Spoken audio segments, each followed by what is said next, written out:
So here is a new project I'm working on. I teased it a lot before. It's about USB Type-C Pda, so power delivery.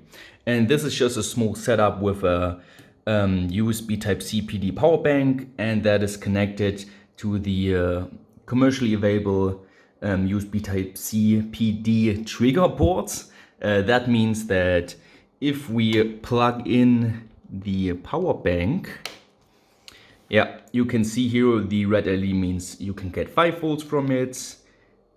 Now, oh boy, wait a minute. So we got 5 volts, then we can get it to 9 volts, to 12 volts, and then we start back at 5 volts, 9 volts, 12 volts. There are other power banks which can do 15 volts, 20 volts. But what is important for this project, what I built up here, is I basically split the USB Type-C cable. And what is interesting is the CC channel, so the configuration channel. Here they are connected CC1 to CC2 and CC2 to CC1. And what I'm doing is using my oscilloscope here to just see what kind of communication is going on between this sink and this power bank source. And here we can see on the oscilloscope what that looks like. So this is our, I think it was for the 5 volts requesting the signal. So this is then the typical USB Type-C communication signal. It's kind of complicated, it's pretty long as well. I will talk about the communication in the video a bit more and how complicated it is, because yes, it is very complicated. And yeah, if you want to know more, then watch the final video. So here is a very exciting update video on the USB Type-C project. In a nutshell, I got it to work. Well, not me specifically. I actually got help from someone who did a very similar board, and he has a lot more experience with USB Type-C, because the communication between the source, a USB Type-C Pd power bank, and such a sink can be very complicated. And he helped me with the codes. The problem was that we firstly tried the Arduino Pro Mini, but the hardware is just not capable of handling it. I think the SRAM was not big enough, so he used an Arduino Mark 0, which worked out just fine. And now I had to go with alternatives. So I firstly tried the Blue Pill, which has enough storage and also processing power, but the code did not compile because it is some very complicated code. You will see that in the video. Then I also tried the ESP32. Once again, enough space, enough processing power, but and the code did actually compile, but somehow the I2C communication did not work properly. I tried it a bit and then decided, okay, doesn't want to work. And in the end, I finally went with the ESP8266. So this is a little development board for it. And as you can see right now, we're getting 5 volts. Oh, it's hard to see from there. Right now we're getting 5 volts. And if I pull this pin, can you see it? Down to ground, it blinks, it goes up to 9 volts, and then we can do that again, blink, 12 volts, do it again, and there we got 15 volts. And once again, that's the maximum voltage, by the way, and if we once again pull it low, then it goes to 5 volts. And that's basically what a USB Type-C Pd trigger board does. And you might have already guessed it, this is a DIY or buy episode. So I got it to work. Now I can finally write the script for the video and the script, and then do all the filming, and the video should be done soon. So today, a different kind of project I'm working on. I got my moped, which I will be using in a couple of weeks for a small vacation. And here we got the problem with my motor. Not sure if you can see it. The thread here is pretty much not usable anymore, and the problem is that this part is falling off continuously while riding. So we will have to replace that, and for that we got some components right here which will all get installed today. So let's take it off.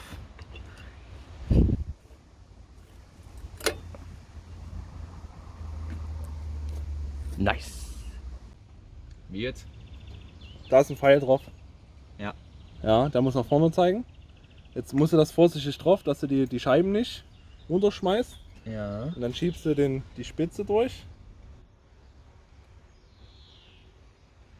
Die Löcher übereinander stehen. Ja.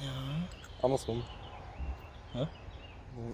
Für was ist die Spitze ja, da? ja, alles gut.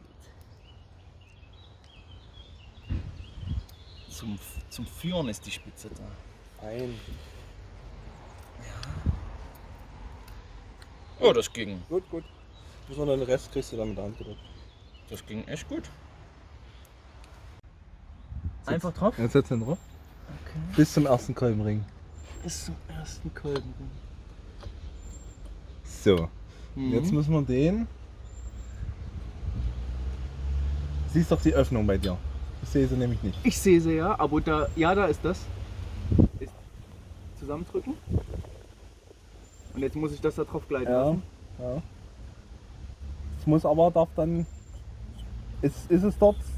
Geht's dort zusammen? Ja. Gut. Ist Haben wir den eigentlich ersten. schon drüber. Ja, dann jetzt weiter. Langsam schieben, das scharf kann, sonst schneidest du mir nämlich die Finger. Oh. Das hatten wir gestern schon mal. Okay. Und noch hinten. Ja. Au. Also er ist leider nicht mehr zusammengedrückt. Ne, das. Soll ich weiterschieben? Ja.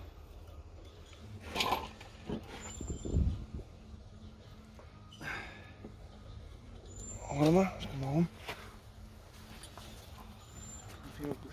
Sorry. Da ist er doch zusammengedrückt. Ja, na, ist er drüber? Ja, es fehlt nur noch ein Hieb.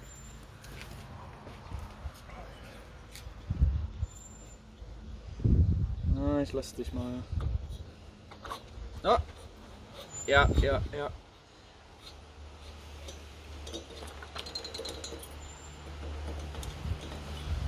Geil. Jetzt kannst du das erste Mal kicken. Langsam.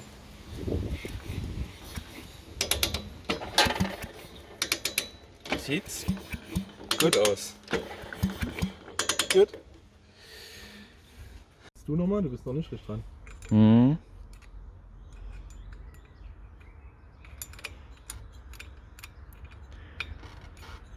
Jetzt sollte es, glaube ich, fertig sein. In den noch Handschuhe. Zwei Lenker. Zu viel,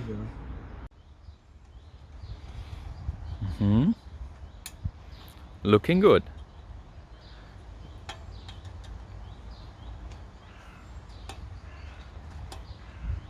You know, it's kind of funny. I rarely do outside projects, but when I do, the sun is never shining. Like really, I do one every half year, and in this week the sun will probably not shine very much, so the video will be a bit dark, but nevertheless, here we got the power source for the greenhouse project, as well as an enclosure which is filled with a bit of solar fun, so a solar panel, then a pretty generic and cheap PWM solar charge controller, which I will use to power this. And then we got some good cable this time. This is some special cable which can be used in very moist environments, I would say. So today I will do the power electronics part for the greenhouse project. I hope everything will work out just fine. We will see. The video should be done by the end of the week.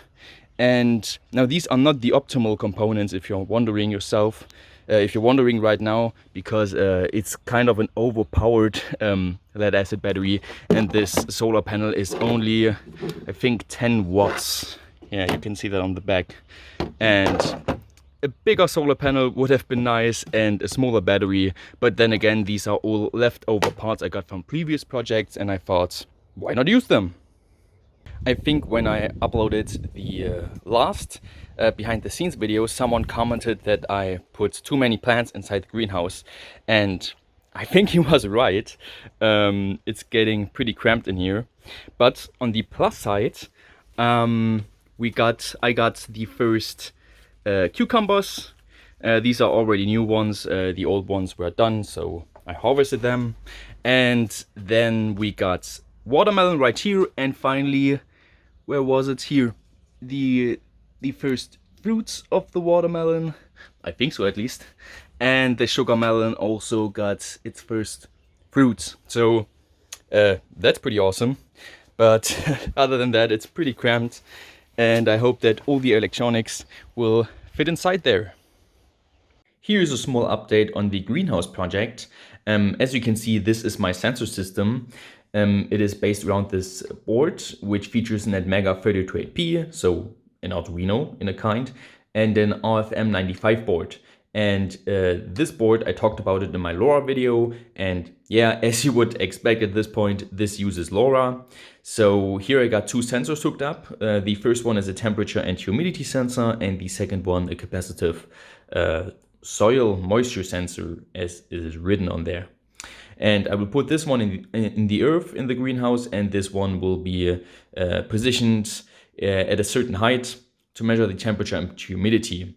And I actually thought this would be very complicated to program, because what I want is to collect the data every minute, then send it out via LoRa through a gateway router, which is hooked up to my home network here, to my home network router, and then it should send the data to the things network sites where I can then see it. And yeah, that sounds complicated, but programming this thing wasn't complicated at all. The manual was actually pretty good for my gateway. So I just used some example code, added a bit of things, a couple of things on my own, and here are the results. So this is transmitting, and this is what I'm currently receiving on my computer.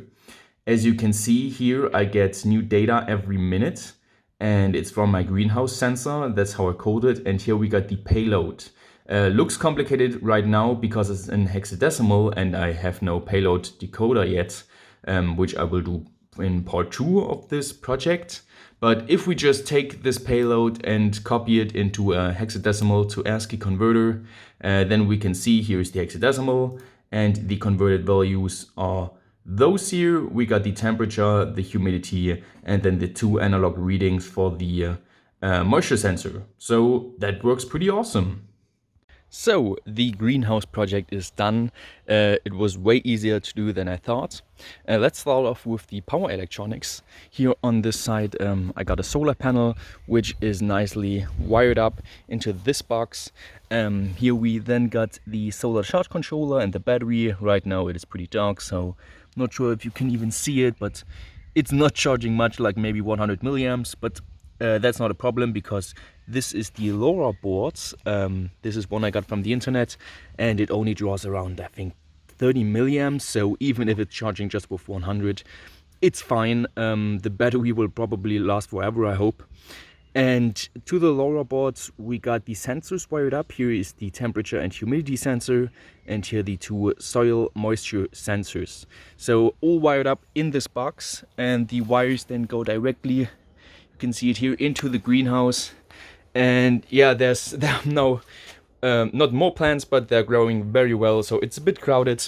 But here on this side we can see, here I put the temperature sensor, which gets then directed outside. And here on the bottom we got the soil moisture sensors, one on each side, so I can later compare where it is drier, where I have to water the plants. And those are pretty much the sensors.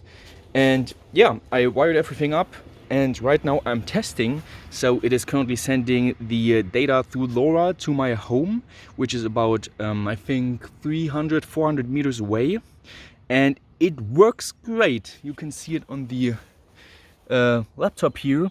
So here's the data that we're getting. It's once every minute, and it's working pretty reliable, so I really get one every minute. And here we got the payload, which is once again not decrypted, but if we use an hex to ASCII converter, then we can see down here that the temperature is currently 19.7. We've got a humidity of 73.5, which is a bit high, and the soil is close, no, not close, but it's in the lower section, so the soil is still moist enough. And that means the project is done and I can finish the video soon. So I haven't done an update video in a while, and I thought I'd let you know what I'm working on. One video is already done, which you haven't heard about, I think, and one I'm currently working on. What I've done last week was creating this. I don't want to say too much what it is. I think it's not that hard to guess. Here we got a button and then something lights up. It got a USB Type-C port, which is very important. Basically, I tested a PCB from AliExpress, and I initially thought it would be a bad PCB. Like, if it's from AliExpress, there's always a bit of a chance that the PCB will not perform how it was marketed. But it was a really good PCB actually, and I decided to create an enclosure for it and make this. I think everyone can guess what it is. So that is for last week. And currently I'm working on this, a very interesting project. It's actually not about the project, it's about the principle, about the communication protocol that is important. And I'm not sure if you can see it, but this is basically an I2S amplifier. So I've read about I2S quite a while ago. I think the term became popular with me through the ESP32, which you can see here, which has two I2S peripherals, and I never got the chance to work with it, and so I decided, okay, let's build up a small digital audio system with the amplifier here. I also got a small microphone, which will be in the video, which got I2S interface, and I will basically explain the interface, do a bit of tinkering around. Here we can see, for example, the well, right now it's only the clock which is hooked up, but oh no, the interesting part is that the clock frequency is actually quite adjustable depending on what kind of bit resolution and sampling rate you send over with your audio. So pretty interesting interface. It will be a short video. These two videos will be not as time-consuming to make as the greenhouse video, but I still think they are very interesting, and next week I will then continue producing another video, and then I will go on a small vacation. Look at what I just received in the mail. It is the original Prusa Mini. Looks very nice on the picture. I ordered this, I think, in February, and it takes quite a long time for them to prepare them because there are so many customers, so I'm not mad about that. I'm not planning on doing a review on this unit.